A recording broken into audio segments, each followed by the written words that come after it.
What's up, everybody, and welcome to another Seven Figure Photographer Live. It's another Monday, and it's not that great outside. We had like two amazing days? I guess we had three amazing, like decent, really good days. But yeah, it was like 70 degrees, and then it snowed like 2 inches and stuck for like the most of the morning, and then 70 degrees again. So it's been Idaho weather, which is typically bipolar. But it's supposed to be cold this week. And so, yeah, we're looking forward to that. So welcome everybody today. I got a really fun topic today. I mean, I think it's fun. It's inspired by some activities this weekend, and I'm excited to share it with you. For those of you who are wondering, yes, Mia is here with us today. Say hi, Mia. Oh, your camera is like zoomed way in. I don't think we set your... Yeah, here, hold on. I got you. Oh, yeah, you're still going to have to zoom out. Well, you like her arm? Like, I'll switch over to me. So anyway, before we get started, obviously, we're going to talk about intentional living through goal setting. But before we do that, let's go ahead and hop over and do our intro. We'll see you in just a second.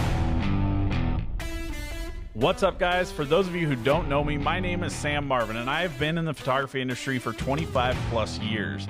While I love being a creative, business is my passion, and elevating the industry of photography is my focus. I created the Seven Figure Photographer to share my journey to seven figures and help others find their way too. That's amazing.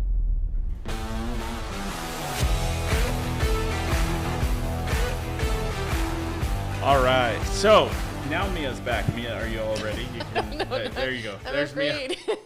Mia's all caught up and back. She actually had to set up the camera all herself today because I was working on some other things. So that's why it might not have been ready. Welcome to all those who are here hanging out with us. Shane, welcome. Glad to have you. Anybody else who's here hanging out with us, please comment. Let us know that you're here. In case you're wondering why you can't comment or chat in, make sure that on your phone when you click on the link that you click the open app and you sign into YouTube, and that will allow you to comment and whatnot. Andrea Roush, welcome. Glad to have you here. So today I think is like I said, it's a really kind of I'm excited to talk about it, but I love talking about goal setting. And honestly, like today, I mean, this is kind of like as much for me as it is for you guys. I try really hard to be intentional about the things that I do, but I also suck at planning, and so therefore maybe a lot of my stuff is not very intentional. I don't know. But to give you a little background on where this is coming from, yesterday I kind of got annoyed with my son, and I sat down and I was trying to have like this good talk with him, but because of the way I started out, he's like, "Dad, I just feel like this is a lecture." And so I was like, okay, then let's be done. Let's do this again at a different point. But while we were talking about it, I was like, do you have any goals in life? And he was like, well, yeah. And I was like, other than getting better at video games. And so he was like, well, yeah. And I was like, well, what are they?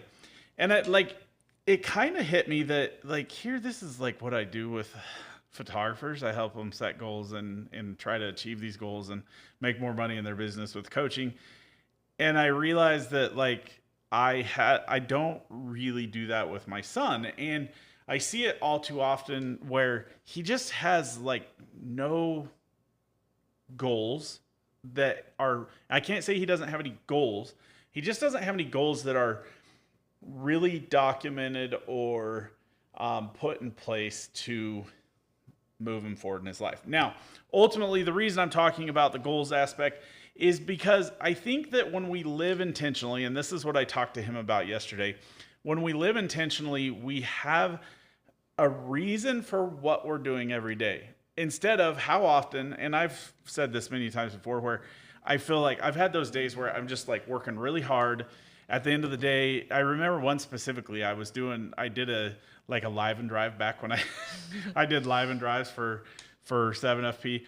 And I remember just like at the end of the day, I was like, man, what a day. Like I've just worked so hard today. And as it sunk in, I was like, I really didn't accomplish anything today. Like I felt like I was working hard, but I was chasing a whole lot of stuff that really didn't like move me forward.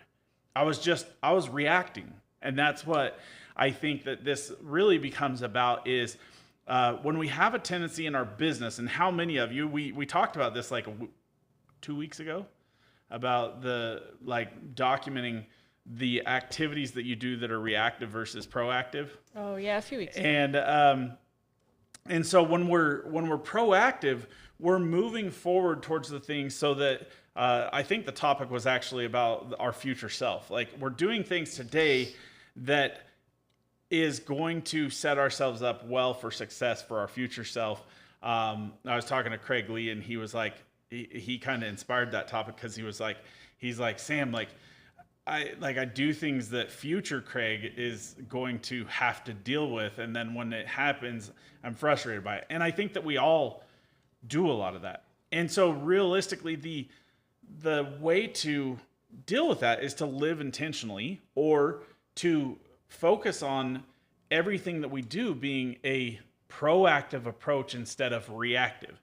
I know that a lot of the systems and procedures that I've set in place in my business are to be more proactive because of issues that we've had. For example, one that I was talking about this morning and that I was thinking about this weekend is, I know for Michelle, like you posted a teaser the other day that I was like, ooh, I don't like that picture at all. And I can't complain about it. It wasn't your fault. Nope. It wasn't really Michelle's fault. It really boils down to it being my fault, because originally we had created a plan or a system to where when we're out on the shoot, I'm supposed to 5-star my favorite images that I would like to see posted for social media. I didn't do that. And so therefore, it not only makes her reaction to that is that it takes longer for her to choose those images. She gets super offended when I don't like what she chose. I didn't say anything about it because it was my own fault. That's one of those things. Like, I created that system because of how we were reacting to things, and because how many times was I telling clients that, hey, if you don't like it, don't worry, you're going to get to choose the ones you pick because of that situation. So that's just one example of trying to be intentional and be proactive, so that we're not living this life of reactivity or reaction. Because as we live this life of reaction, it really just, it sucks. It hurts. But you can get to a point being proactive that things are done and taken care of, but it doesn't mean that you're necessarily living intentionally. And I think that what that boils down to is, well, before we jump into that, what would you say for you, how much of your life do you think, or how much of what you do every day is reactive versus proactive? For the most part, pretty proactive. But I also, because I have to be with the kids. But I also know, I see some things where you're reactive, but I think those are almost not really, those are almost more. They're the small things. I react more to the small things. Like my big things, I definitely have systems in place, and I have I wake up at a certain time every morning. I try and do my stuff. Yeah. I've got a system. But if you were to put a number on it, what would you, here, let's go to Mia so you guys can see. What would you put, percentage wise? That I intentionally plan out throughout the day? Or, well, not that you intentionally, we're just talking about, we haven't gotten to the intentionality aspect. We're just talking about the proactive versus reactive. How much of your day are you reacting to things? I'd probably say a good 25%, maybe 30. Well, and that's really good. Because honestly, I think a lot now. Also, a lot of the systems that we do have in place are what help us be more proactive than reactive. And I think that no matter what, when you create systems and procedures, you're creating. What are you laughing about? No, Bob's here. We haven't seen him in a while. Hi, Bob. When you're creating systems and automations, if you will, you're creating proactive measures, so that you don't have to deal reactively to things. And so I know that's a whole lot of activity. There's so much room for activities. So now let's talk about intentionally, because then what do you do? Like, if you have like these things and all these things in place, and you should have more time, right?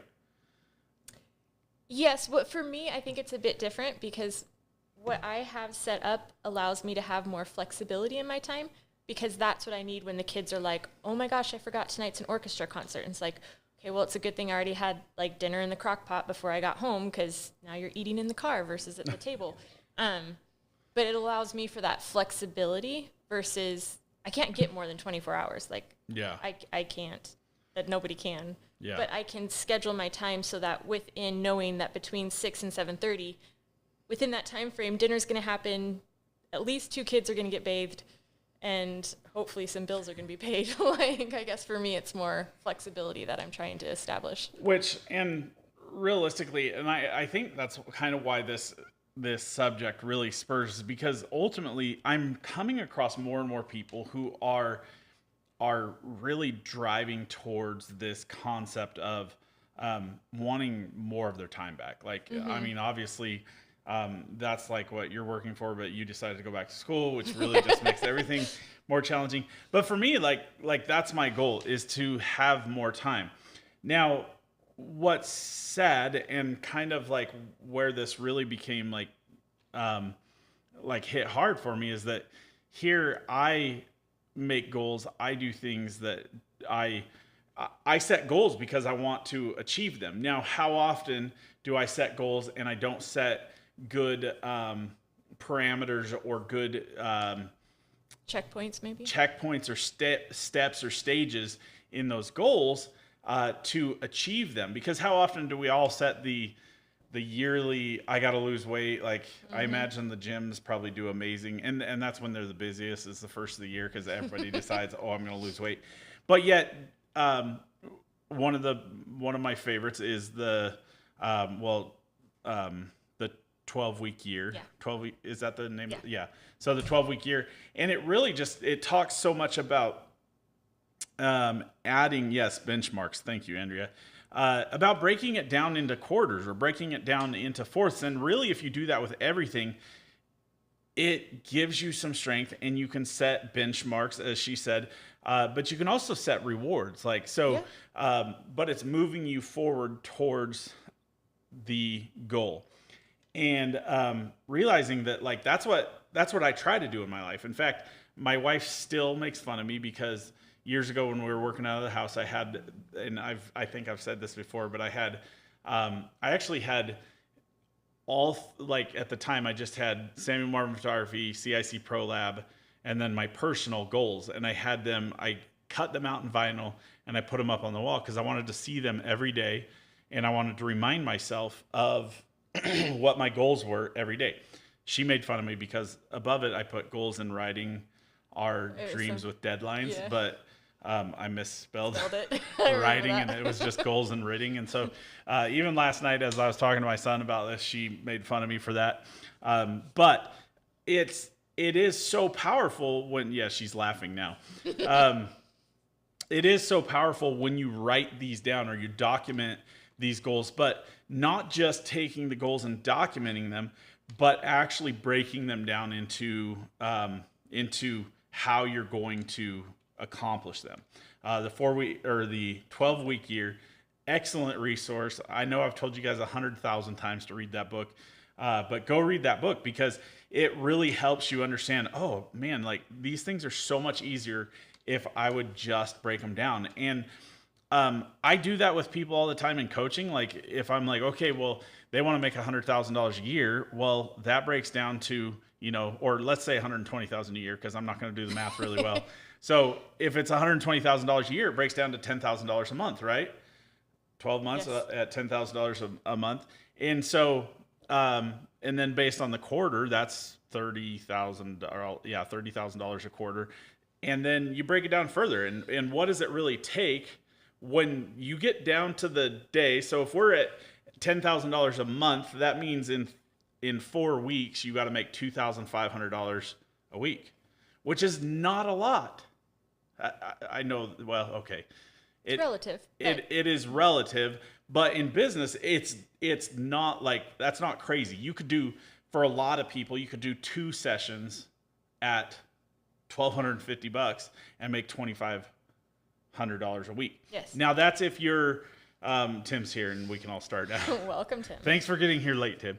But you know, that's if like all of your, like, let's say all of your expenses are included in there, and your, you know, if you want to make $100,000 a year in business, that means your goal has to be higher. But again, looking at it, if you want to make $100,000 a year, typically you need to set your goal for about 200,000, and sometimes a little bit less, especially if you can minimize a lot of the things that you need. But then it just doubles. That's $5,000 a week, which can get really daunting and scary. But what can you do to get there? And if it's $5,000 a week, that's $20,000 a month, then that's $60,000 a quarter. Well, what does it take to get that, and how far can you break it down? We even go to as much as we've broken it down into the number of leads that you need on a weekly basis, and we've talked about the what was it, the scorecard, having a scorecard and identifying, okay, well, we need this many leads a week in order to get this many no's so that we can get this many yeses, so that we can drive this much business. So break it down, and when you do that with your goals, you can really, they become so much more attainable. But it's always good to make sure that you write those goals down and then break them down into quarters, like, and then even smaller if you can. Now, of course, with goal setting, it's always important, and this is kind of what I was going through with my son, it's always important to set SMART goals. And using the SMART, just like SMART marketing, SMART goals, and of course I'm going to mess it up, but... Now I'm just going to watch. Yeah, don't do that. I'm going to, just so I don't mess it up. Oops, I went to the wrong place. You're looking it up. You're cheating. Well, yeah, but because there's 2 that I don't know of in that, and it's okay. It's just 1. So the S is for specific. So set specific goals. Be very specific about what you want. Don't just set the goal of I want to make more money. I want to make more money. That's exactly right. And bizarrely, last night when I was talking to my son about it, I was like, well, what's your number 1 priority? What do you want to do more than anything? And he says, well, I want to get more fit. And I was like, okay, what? Do you want to like lose more weight? He's like, well, I want to gain more weight, but I want to turn it into muscle. I'm like, okay, but like, do you have a spot you want to be? Do you want to be at a percentage of body fat? Do you want to be a specific BMI, which is actually not, we looked that up and tried to figure it out yesterday, and it's not like the best measurement. Which is our next thing, is, are they measurable? How can you measure them? And if they aren't specific, they're probably not measurable. Because if you're not setting a specific goal, like I want to make $102,000 this year, can't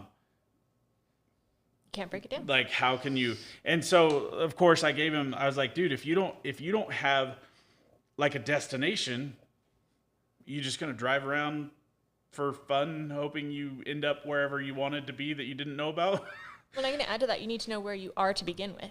Like, if you don't know where you're sitting right now, then you can't make a goal of like, I want to make more money, but you don't know where you are right now. It doesn't work that way. But like that is kind of like, it is really sad how many people just plain don't set goals.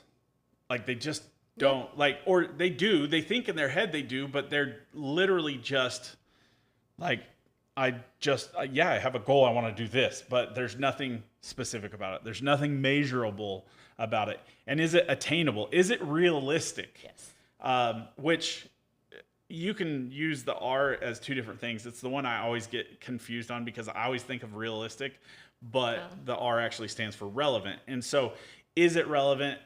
You could go with realistic, but that kind of attainable is attainable. So is it relevant? Like, does it really have anything to do with what you're doing? So for instance, if you're like, I want to get my weight down to 200 pounds. Is it okay? Well, maybe I'm going about this the wrong way. If I want to get my weight down to 200 pounds, but it has nothing to do with any of my other goals. Is it relevant? Does that? Well, That's I kind think of a. I think if you say I'm going to eat less in That order would to be lose weight, that's where it's like, okay, well, you have to know kind of, is that really the best way to lose weight, or is that just depriving your body? Yeah, And that's where that and that is true. That like I reasonable mean that's part kind comes of in. where the relevance comes in. But also, is it relevant to like where your end goal is, like what you're trying to do? So if you're like trying to have more time, spend more time with your family, and do more, is setting a goal of making more money relevant to that ultimate like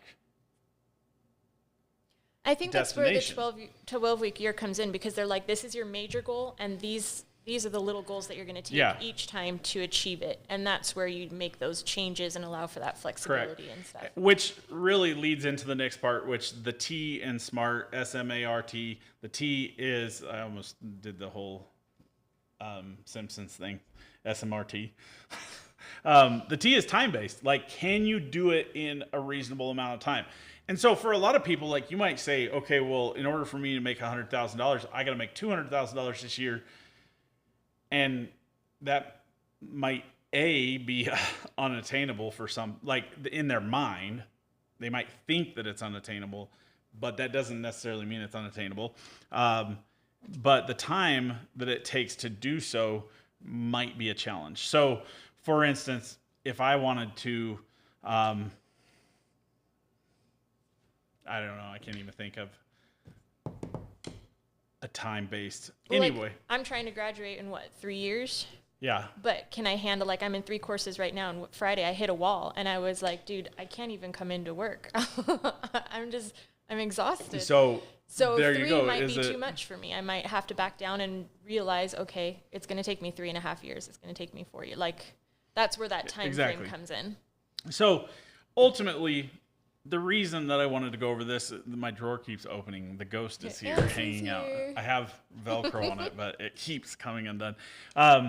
So the point behind this is set SMART goals. Understand what that, it's an acronym, right? Mm-hmm. Okay, understand what that acronym means.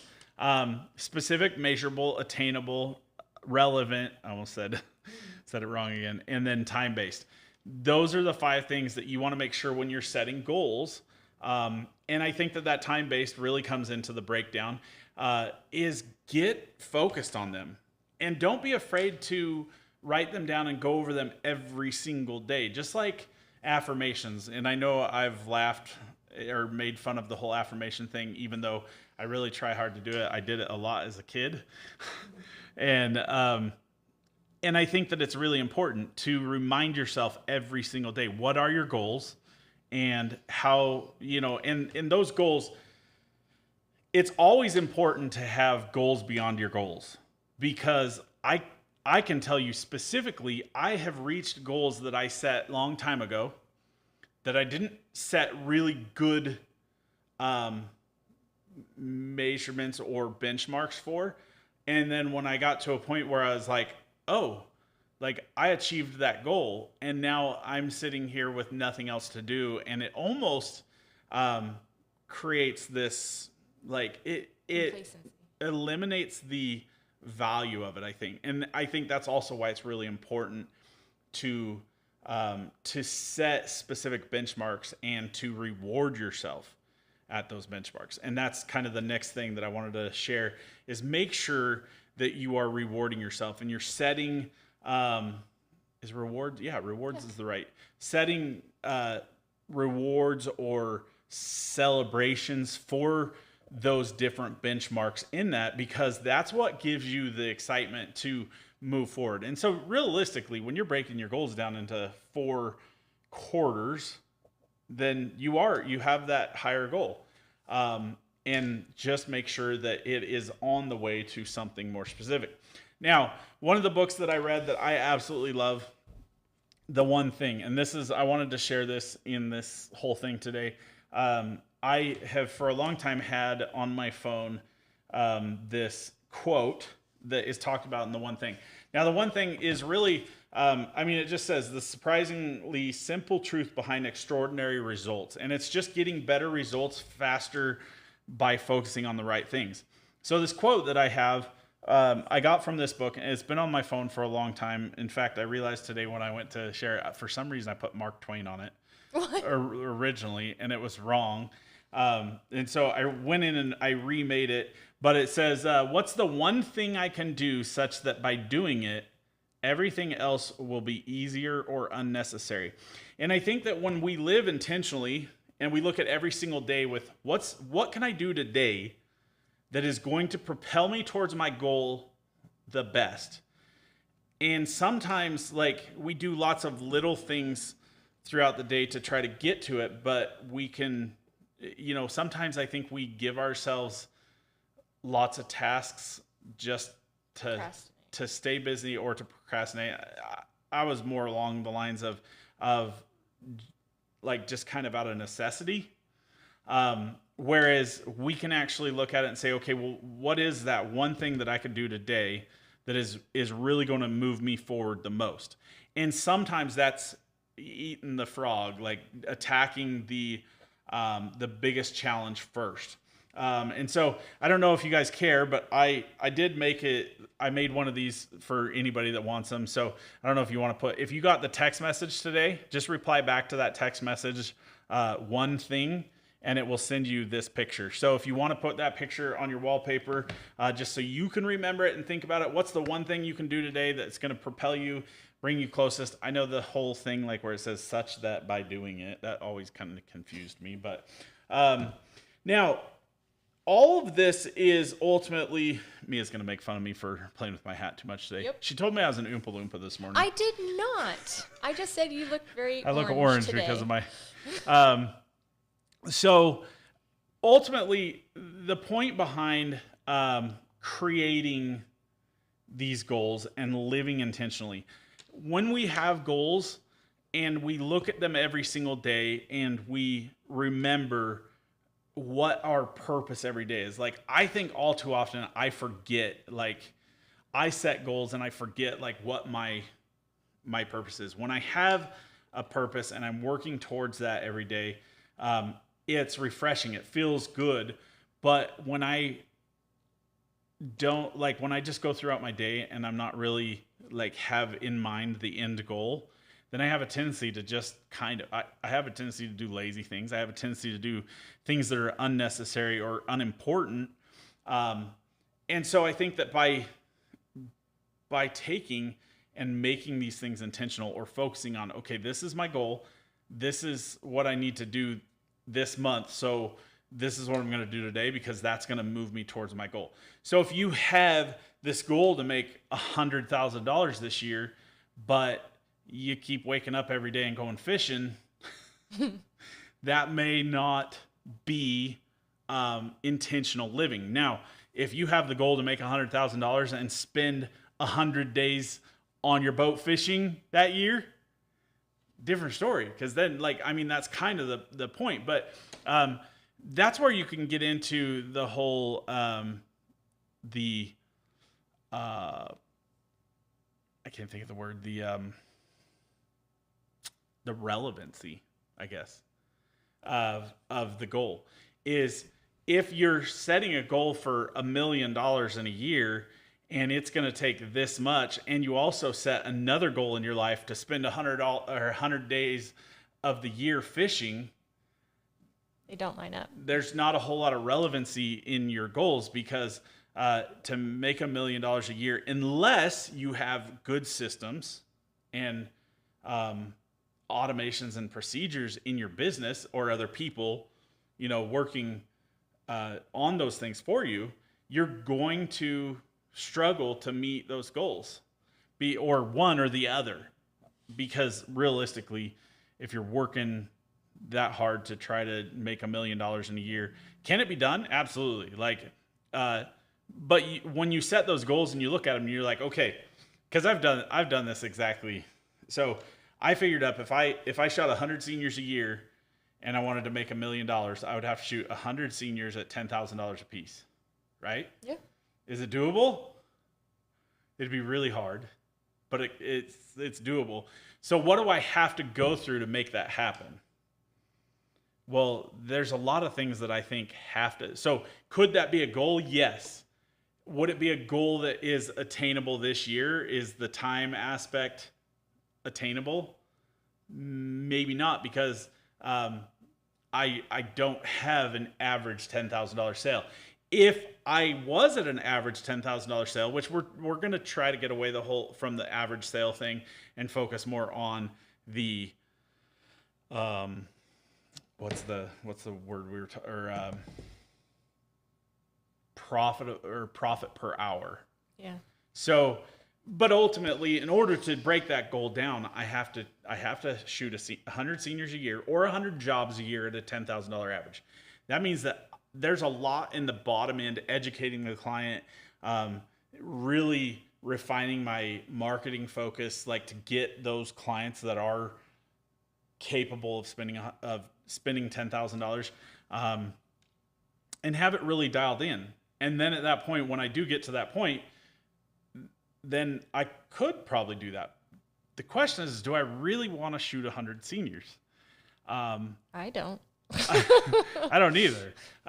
Because we've had years like where we've shot even at 65 and it just feels overwhelmingly like too much. But I had a year where I shot 120 and I didn't make nearly as much money as I even made this year. So, again, that relevance, I think, is really important. So if your goals are conflicting, that's a better word. Like, obviously the smart aspect, the relevance is going to be important. But if your goals are conflicting and you want to spend more time with your family, but you want to do $1 million a year, and I don't think I've ever really taken that into consideration. That they conflict? I think that's part of what the 12-week is about, again, because it has you go for that major goal, and then it has, like, this would be your yearly goal, but this is how it's broken down. So this is your goal for the next quarter, and this is your goal for that next quarter. Yeah, but I guess what I'm saying is, like, I just have never really looked at the relevance of whether or not those goals conflict. I'm just always like, okay, my goal for the business is to make $1 million.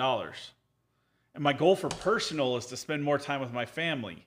But the reality is that if I'm spending the amount of time it's going to take to try to get this business to $1 million, you don't get more time. I'm not going to get to. So something's got to give. So maybe we look at our goals and we say, okay, well, in order, and that's where this intentional living comes down to it. Like, in order to be intentional about making it to my goals, I have to be realistic. Mm-hmm. And the one thing about realistic that I don't want you to get hung up on is any of it is possible. None of it is impossible. I don't care who you are, what anybody tells you. Anything is possible for the most part. But you're just going to have to work really hard at it or really smart at what you're doing. But in all of this, focus every day on the one thing that's going to get you the closest.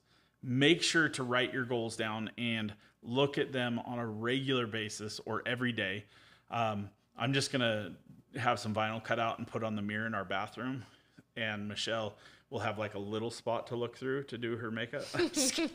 She's probably not going to all the O's. Not going to love that. So make sure that you're breaking them down and that the goals are realistic and they're not conflicting. And think about everything you do every day. And is what you're doing intentional? I have to tell you the story about my son when we were talking yesterday about his goals. And I was like, do you have any goals? I was like, why do you want to get more fit?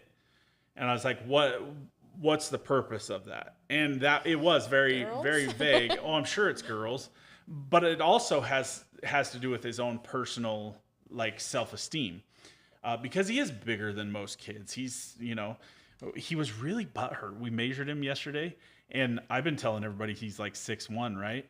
We pulled the tape measure out yesterday, and it was only going to 5'11". Yeah, I was gonna say he's probably. I thought he was almost around. But the doctor told him he was 6 foot. When we measured, I was like, dude, it's not like the tape measure is like little. I was like, either I shrunk or like lost height. Shrink. But he was sitting there, and he was so butthurt. He was like, I'm still telling people I'm 6'2". I'm like, 6'2", he adds like inches to it. yeah. So, well, because the reason we thought that is because the doctor told him he was 6 foot or 6'1", and then he like grew up. He's like at least 2 inches taller than me right now, if not 3. And so it was, and I've always been 5'11". That's what I've always told everybody. That's what I always thought. We didn't even measure me yesterday, but anyway, the point was that when we were talking about this, I was like, well, you know, and he said one of his goals was to get better at football. And I was like, okay, well, you can't just say, I want to get better at football. What is your goal in that? I was like, do you want to start? Do you want to do this? He's like, well, really, like, I just want to be, well, it was very like vague. And I was like, don't you like want to start? He's like, well, no, not really. I'm like, then what's the point of, like, he didn't even really care about playing. He just wanted to get better at it. And I was like, well, you got to set some sort of like attainable goal, some sort of measurement or measurable goal to achieve it. And he like, I think that that's a real challenge for people, because when it comes to goal setting, a lot of times that's what we're doing. We're setting goals that are very vague, very open-ended, and not specific. And I think that that's so vitally important.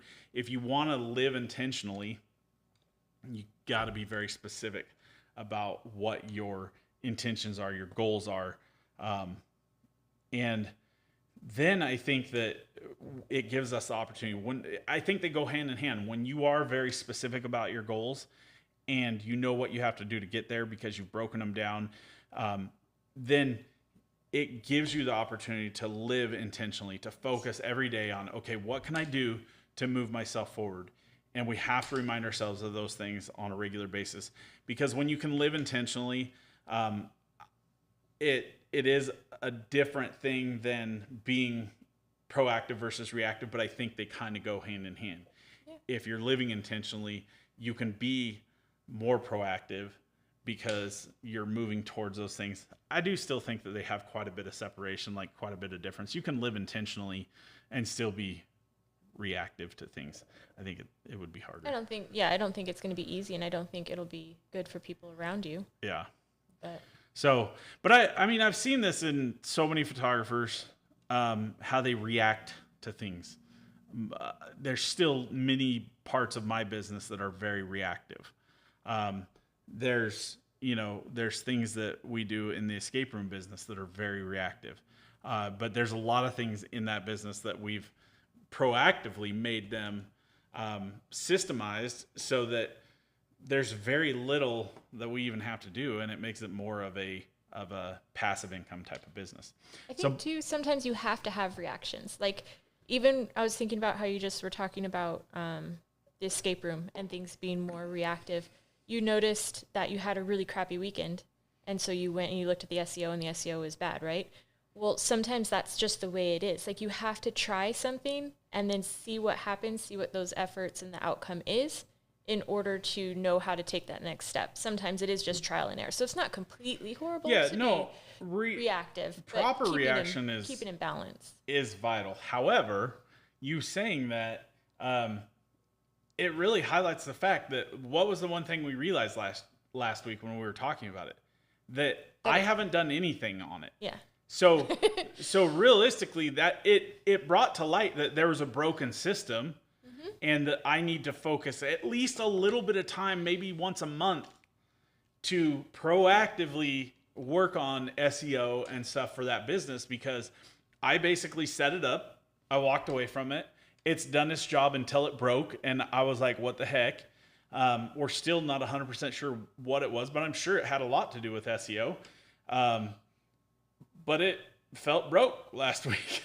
And so if I was if I was intentionally focusing on, okay, I'm going to devote an hour a month to just working on the SEO for that business, then I won't have reactive situations like that. But yes, you do have to know how to react to situations. I see so many people who, my wife is very much like this. I've seen lots of people their reaction is almost overbearing in a way that it negatively affects your time because you spend so much time dwelling on it. It's just like the clients. Like somebody I was talking to, I think it might have been Dan, about how you're always going to have bad clients, right?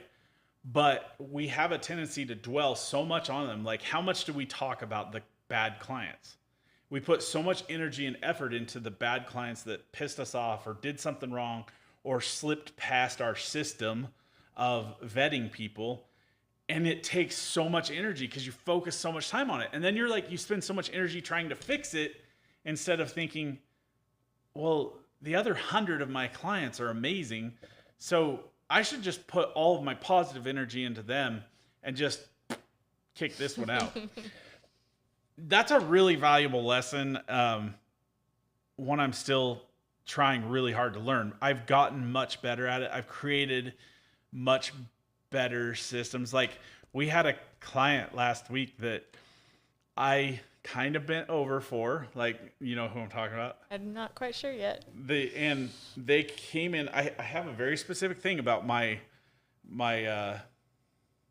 giveaways. Like, when I do a giveaway for Yes, I know who you're talking like an about. auction, you know now. I'm there. And so we have, like, if somebody comes in and says, hey, can we get a donation for an auction? Absolutely. Like, because normally those turn into at least Something. a profitable sale, if nothing else. And this client came in and said, hey, I got it for this. And I'm very specific on the certificate. It says not transferable. If I do it for a family session, I understand my costs of the family session. And if you try to transfer it over to a senior session, then the cost for me goes up significantly because I have more employee time, more, everything. And I let it slide.